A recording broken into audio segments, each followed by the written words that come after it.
India முழுவதும் மெத்தபெட்டமின் போதைப் பொருள் சப்ளை செய்த வழக்கில் கைது செய்யப்பட்ட செனகல் நாட்டைச் சேர்ந்த நபர் கொடுத்த தகவலின் பேரில் சென்னையைச் சேர்ந்த இளைஞர் கைது செய்யப்பட்டுள்ளார்.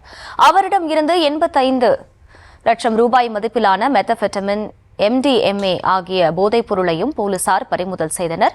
கூடுதல் விவரங்களை செய்தியாளர் பிரபு வழங்க கேட்கலாம். பிரபு, வணக்கம். முழு விவரம்.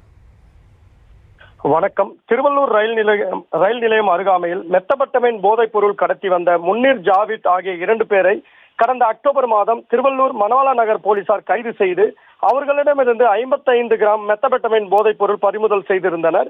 மேலும் அவர்களிடம் நடத்திய விசாரணையில் சென்னையை சேர்ந்த இன்ஸ்டா ப்ராப்ளம் டான்சர் சிபிராஜ் என்பவனை கைது செய்து அவரிடமிருந்து 54 கிராம் மெத்தபெட்டமைன் மற்றும் போதை மாத்திரைகளை பறிமுதல் செய்தனர்.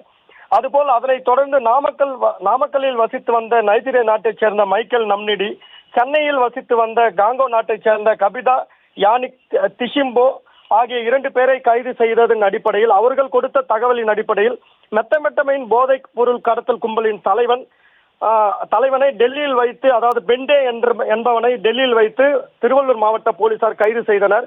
தற்பொழுது அவரிடம் நடத்தப்பட்ட விசாரணையின் அடிப்படையில் சென்னையை சேர்ந்த இளைஞர் ஒருவர் கைது செய்யப்பட்டுள்ளார்.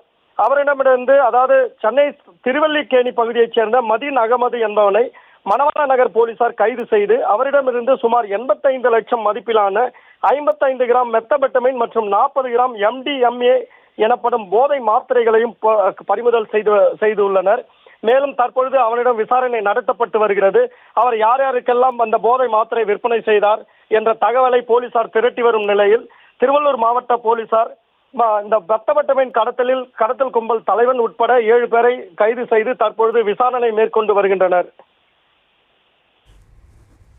விவரங்களுக்கு நன்றி பிரபு.